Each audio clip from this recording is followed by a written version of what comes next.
সমস্ত মেষ রাশি এবং মেষ লগ্নের মানুষকে আমার প্রণাম। 2026 সাল, যেটা সূর্যের বছর, অর্থাৎ 2026, এই চারটে সংখ্যাকে যোগ করলে যোগফল হয় এক। এক সূর্যের বছর।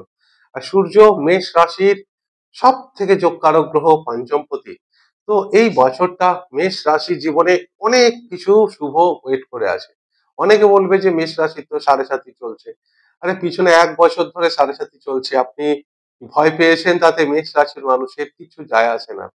হ্যাঁ, যেগুলো সমস্যা আছে সেগুলো আমি ভিডিওতে অবশ্যই বলবো। দেখুন, কত কোটি মেষ রাশির মানুষ আছে, সবাই কি সমান ফল পাবে? তিনটে আলাদা আলাদা নক্ষত্র আছে মেষ রাশি। অশ্বিনী, যেটা কেতুর নক্ষত্র, দেবগণের মধ্যে পড়ে, অত্যন্ত পবিত্র নক্ষত্র, প্রথম নক্ষত্র 27টা নক্ষত্রের মধ্যে। এই এর যে কেতু মহারাজ অলরেডি আপনার পঞ্চম ঘরে বসে আছে। আর কেতু স্পিরিচুয়ালের কারক গ্রহ, ইনটিউশন পাওয়ার মারাত্মক। অর্থাৎ এই কেতুর না কুকুরের সঙ্গে তুলনা করা হয় কেন জানেন? যে সব মানুষের কেতু অত্যন্ত ভালো থাকে তাদের দুটো জিনিস বিরাট ভালো। একটা হচ্ছে স্মেলিং পাওয়ার, গন্ধ খুব সহজেই অনুভব করতে পারে, দূরের গন্ধ, খুব সূক্ষ্ম গন্ধ অনুভব করতে পারে, যেটা কুকুরের আছে। আর সেকেন্ড হচ্ছে ইনটিউশন পাওয়ার। কুকুরের দেখবেন ইনটিউশন পাওয়ার এত স্ট্রং, কোনো ঘটনা ঘটার আগেই 2-3 ঘন্টা আগে সে জেনে যায়। সেটা প্রাকৃতিক বিপর্যয় হোক বা পাড়ায় কোনো ব্যক্তি মারা যাক, এবং কোনো পাড়ায় কোনো ব্যক্তি মারা যাওয়ার ঠিক 2-3 ঘন্টা আগে কুকুর কাঁদতে থাকে, তারও আগে থেকে ইনটিউশন পাওয়ার। সেরকম কোনো মানুষের যদি কেতু গ্রহ খুব ভালো থাকে, তারও ইনটিউশন পাওয়ার, সে খুব ভালো হবে। সে তার জীবনে আগামী দিনে ভালো হতে চলেছে না খারাপ হতে চলেছে, সেটাও অ্যাডভান্স জেনে যায়। অ্যাস্ট্রোলজারদের ইনটিউশন পাওয়ার বা কেতুদের স্ট্রং না হলে সে অ্যাস্ট্রোলজার হতে পারে না। সেকেন্ড আসছি ভরণী নক্ষত্র। এই ভরণী নক্ষত্র হচ্ছে শুক্রের নক্ষত্র। এই ভরণী নক্ষত্রের যে শাস্ত্রে অনেক ভুরি ভুরি প্রশংসা করা হয়েছে, মারাত্মক আর্টিস্টিক এরা হয়। যে কোনো আর্ট, সেটা ছবি আঁকা বলুন, নাচ, গান বা সঙ্গীত, বাদ্যযন্ত্র বাজানো, অভিনয়, রাইটিং স্কিল, কবিতা, নাটক, উপন্যাস, এত কিছু লিখতে পারে। সঙ্গে গ্ল্যামার জগতে, অর্থাৎ বিউটি মেকআপ আর্টিস্ট, বিউটিশিয়ান বা ফ্যাশন ডিজাইনার, সেলনের কাজ, মারাত্মক পজিটিভ এই আপনার ভরণী নক্ষত্রের মানুষের মধ্যে দেখা যায়, যেটা এই সালের মধ্যেও 2026 সালেও তাদের বিরাট পজিটিভ, তাদের কেরিয়ার নিয়ে আসছে। এবং লাস্টে হচ্ছে কৃত্তিকা, সূর্যের নক্ষত্র, আর এটা সূর্যেরই বছর। তাহলে কৃত্তিকা নক্ষত্র হচ্ছে গভর্নমেন্ট, অথরিটি, পাওয়ার। এই বছরে কৃত্তিকা নক্ষত্রের যারা সরকারি চাকরি করার চেষ্টা করছেন, বা মেষ রাশির যারা মানুষ আছে, যারা সরকারি চাকরির চেষ্টা করেছিলেন 2-3 বছর ধরে সাকসেস হননি, এই বছরটা তাদের কাছে গোল্ডেন অপরচুনিটি আছে। কারণ বৃহস্পতির ট্রানজিট এত ভালো আছে এবং রাহুদেবের ট্রানজিট এত ভালো, তাই গভর্নমেন্ট সেক্টরে, শুধু গভর্নমেন্ট না, আপনার পুলিশ, আর্মি, এয়ারফোর্স, নেভি, যারা চাকরি করছে তাদের পদোন্নতি, এবং যারা নতুন করে চাকরি পেতে চাইছে তাদের ভাগ্যসাৎ, এই দুটো কম্বিনেশনে শুরু হচ্ছে এই মেষ রাশি, মেষ লগ্নে। তো চলুন, ভিডিওটা শুরু করার আগে আপনাদের কাছে আমার আন্তরিক অনুরোধ, যারা প্রথম এই ভিডিওটা দেখছেন এবং চ্যানেলটিকে এখনো পর্যন্ত সাবস্ক্রাইব করেননি, অনুগ্রহ করে চ্যানেলটিকে সাবস্ক্রাইব করে দেবেন। এবার আসি, প্রথমেই আসি রাহুদেব 11th হাউসে।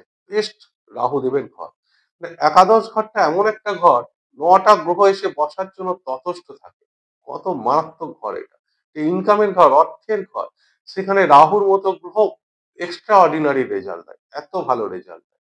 আর্থিক স্থিতি বিরাট মজবুত করে, বিদেশ যাত্রার ক্ষেত্রে বিরাট পজিটিভ রেজাল্ট দেয়।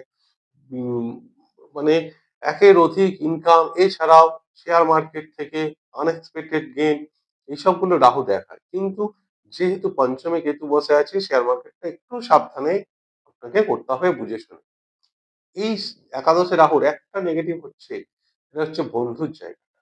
বহুদিনে পুরনো বন্ধুর সঙ্গে মনোমালিন্য, একটু ভুল বোঝাবুঝি, মিসআন্ডারস্ট্যান্ডিং হলে বন্ধুর সঙ্গে বিচ্ছেদ করিয়ে দিতে পারে একাদশে রাহু। এটা একটু নেগেটিভ যোগ থাকছে। সব থেকে বড় পরিবর্তন আসছে, যেটা হচ্ছে বৃহস্পতি।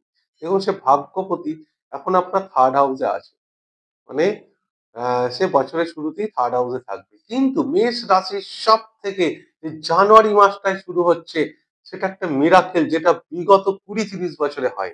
কি জানেন? মেষ রাশির ভাগ্যস্থানে চারটে গ্রহ বসছে।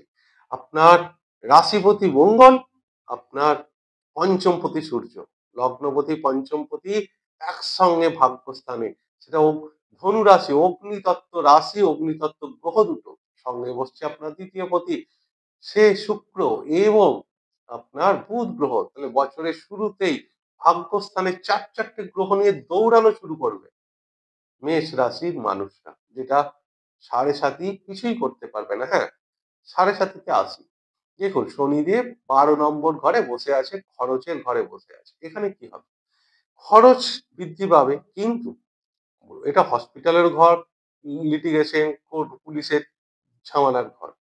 এখানে যাদের জন্মছকে বৃহস্পতি খুব ভালো ভালো রেজাল্ট দেবে। এছাড়াও দেখবেন আপনার বন্ধু, আত্মীয় স্বজন কেউ হসপিটালে ভর্তি হয়েছে, আপনি যদি হসপিটাল ভিজিট করেন, অর্থাৎ তাদেরকে দেখতে হসপিটালে যান, তাহলে আপনার সেই চোখ কেটে গেল।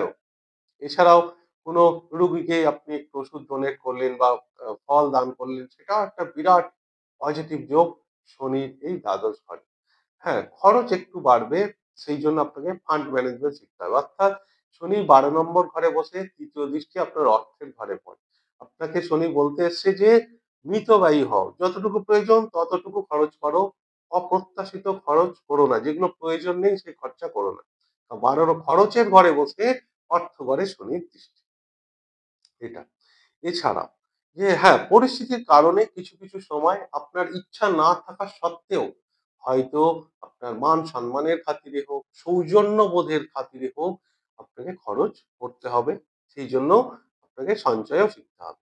শনির যে দৃষ্টি, সেটা 6 নম্বর ঘর। এই 6 নম্বর ঘরটা জ্যোতিষশাস্ত্রের সব থেকে ইম্পর্টেন্ট ঘর, অথচ কেউ এক্সপ্লেনই করে না। কারণ এটা রোগ ঋণ শত্রুর ঘর বলে সবাই কাটিয়ে দেয়। কিন্তু জানেন, এই 6th হাউস, 6 নম্বর ঘর আপনার কর্মের ভাগ্য ঘর, অর্থাৎ দশমের 9 এবং নবম ভাগ্যের কর্মঘর, 9th-10th। তাহলে 10th-9 কর্মের ভাগ্য আর ভাগ্যের কর্মঘর 6th হাউস। তাহলে কতটা ইম্পর্টেন্ট ঘর আপনি বুঝতে পারছেন? সেইখানে শনির দৃষ্টি আছে। এটা কম্পিটিশনের ঘর। আর শনির দৃষ্টি যেখানে থাকে কম্পিটিশনে, তাকে কেউ হারাতে পারে না। তাহলে কম্পিটিশন কি? প্রতিযোগিতামূলক পরীক্ষা। যেমন ধরুন, যারা আইআইটি, এনআইটি তে ইঞ্জিনিয়ারিং ফিল্ডে যেতে চায় বা নিটের মতো পরীক্ষা দিতে চায়, যারা ধরুন জি মেইন, জি অ্যাডভান্স, ডব্লিউবিজি বা ক্যাট, গেট এর মতো পরীক্ষা দিতে হয় এমবিএ করার জন্য তাদের, বা ইউপিএসসি ক্র্যাক করতে চায় গভর্নমেন্ট জবের জন্য, ইন্টারভিউতে যারা পাস করতে যায়, কারণ ইন্টারভিউটাই হচ্ছে সব থেকে বড় প্রতিযোগিতামূলক পরীক্ষা। তাহলে সেখানে শনির দৃষ্টি আছে, আর শনিকে কে হারায়? তা আপনার ডেস্টিনি অলরেডি সাপোর্ট করছে যে কম্পিটিশন এক্সাম স্টুডেন্টের জন্য একটা অনবদ্য বছর এটা।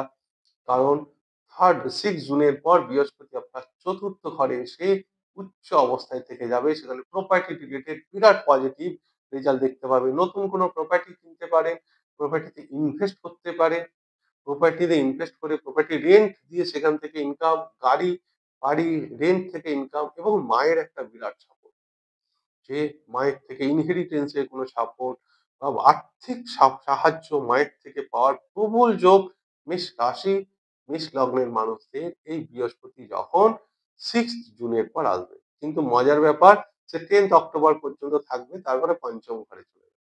সেটা আরো ভালো। ভাগ্যবতী পঞ্চমে ভাগ্যের ভাগ্য ঘরে, 9th-9th হচ্ছে 5th, সে যাচ্ছে বৃহস্পতি যখন সূর্যের রাশিতেই যাচ্ছে। এটা আরো ভালো, কিন্তু সেটা বছরের শেষে 10th অক্টোবর। রাহু সারা বছর আপনার এই রাশিতে থাকবে, ডিসেম্বর মাসের 5 তারিখে চেঞ্জ হচ্ছে। আর শনিদেব তো সারা বছরই থাকছে 12 নম্বর ঘরে। শনিদেবের এই 12 নম্বর ঘরে বসে তার দশম দৃষ্টি আপনার ভাগ্যস্থানে পড়বে। শনিদেবের দৃষ্টি যখন ভাগ্যস্থানে পড়ে, পিতার নিয়ে একটু টেনশন বা হেলথের সমস্যা, সেটা মেষ লগ্নের ক্ষেত্রে হতে পারে, রাশির প্রভাব অতটা নাও পড়তে পারে। আর এই শনি দৃষ্টি ভাগ্যস্থানে, হ্যাঁ দেখবেন গত বছরে অনেকের ভিসা বারবার সমস্যা হয়েছে মেষ রাশি লগ্নের মানুষ, এক চান্সে ভিসা হয়নি, এই শনির দৃষ্টি দ্বাদশ মানে আপনার ভাগ্যস্থান। এটা হচ্ছে হায়ার এডুকেশন। মানে যারা পিএইচডি করতে যায় বা বিদেশে এমবিএ করতে চায়, বিদেশে পড়াশোনা করতে চায় তাদের ঘর এই ভাগ্যস্থান।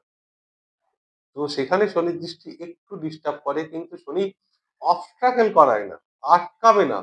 আপনাকে ঘষে মেজে দক্ষ করিয়ে দেবে। অর্থাৎ যে আপনি সেই প্রকৃত যোগ্য ব্যক্তি করাবে তারপর শনি রেজাল্ট দেবে।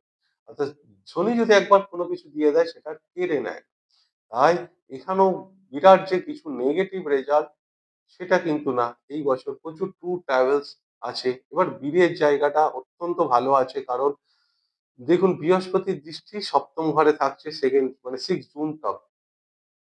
সেই 6 জুন পর্যন্ত তাহলে যারা ৩০, ৩৪, ৩৫ হয়ে গেছে এখনো বিয়ে হচ্ছিল না, হ্যাঁ? তাদের জন্য এই একটা বিয়ের চরম যোগ তৈরি হচ্ছে। যদি জন্মকুষ্ঠিতে যোগ থাকে আপনার তাহলে বিয়ের প্রবল, প্রবল যোগ এই মেষ রাশির মানুষদের মধ্যে।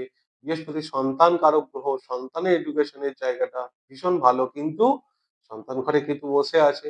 একটু তো ডিস্টার্ব হবে। সেখানে পজিটিভ রেজাল্ট কি? যে আপনার এডুকেশন উচ্চ শিক্ষার জন্য সন্তান আপনার থেকে দূরে চলে যেতে পারে। তার তো ভালো হলো শিক্ষার জন্য। কিন্তু খারাপ হলো আপনার থেকে সেই দূরে চলে গেল। এটাই মেষ রাশি মেষ লগ্নে সম্পূর্ণ ভিডিও। যাই হোক ভিডিওটা যদি ভালো লাগে তাহলে অনুগ্রহ করে চ্যানেলটিকে সাবস্ক্রাইব করে দেবেন এবং এই ভিডিওটিকে লাইক এবং শেয়ার অবশ্যই করবেন। আমি ঈশ্বরের কাছে প্রার্থনা করি সকলেই ভালো থাকুন এবং সুস্থ থাকুন। নমস্কার।